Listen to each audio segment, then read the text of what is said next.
characteristics of the nation. And there is a story there. Kalonzo rejects plans to support other aspirants and says no to debts.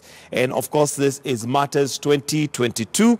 And Kalonzo Musyoka coming out to say, the Wiper leader, Kalonzo Musyoka, said that he has no political debt with anyone and that no leaders should expect payment from any quarters. Again, the question of debt coming up. Let me come to you, Michael Agwanda. This seems to be a debate that we just can't seem to get behind us. Political debt when it comes to 2022.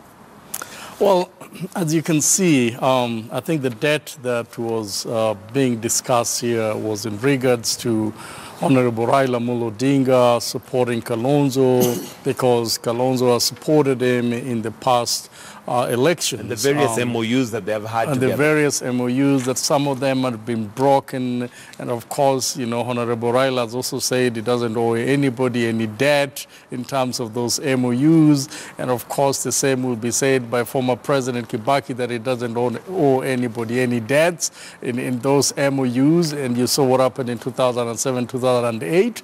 I think people are jostling for positions. And also trying to extend their horizons in positioning themselves specifically to run for president in 2022. But as for Kalonzo and the likes of Watangula, unfortunately, you know, their extension has only been limited to within the places they come from.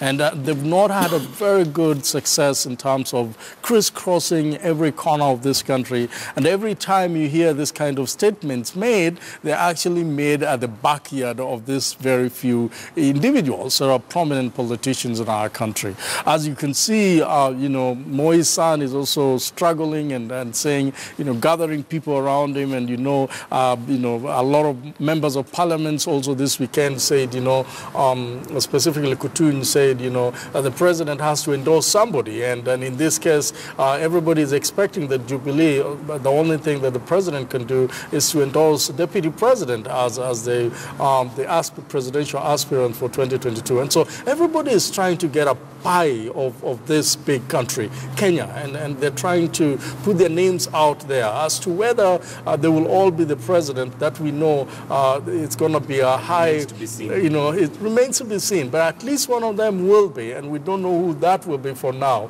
And I think it is always good for you cronies and your friends to think highly of you and expect the best out of you. But I can tell you, we have not started the campaigns, and I think these are very premature rhetorics, premature discussions, in my opinion, and they're totally derailing the agenda of this country.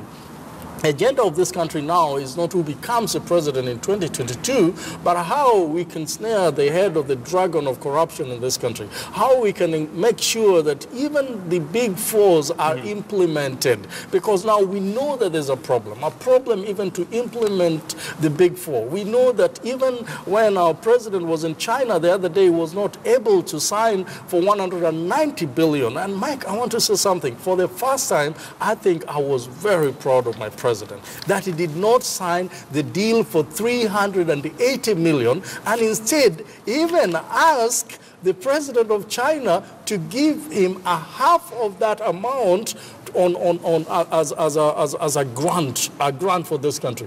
I think we need to have some bargaining power. These people are not doing things. The Chinese are not doing free things for us. And therefore, I really think that is the best that ever happened. We need to start negotiating some of this big capital investment in this country. And if we have partners that are able to inject some capital in it, so be it, instead of us running always to debts that are now choking on it. Absolutely. And before we wind up this segment, Irungu Kangata, you're weighing in on, 2022 and the question of debt, political debt. First and foremost, that statement by Kalonzo, in my opinion, I think it has no impact.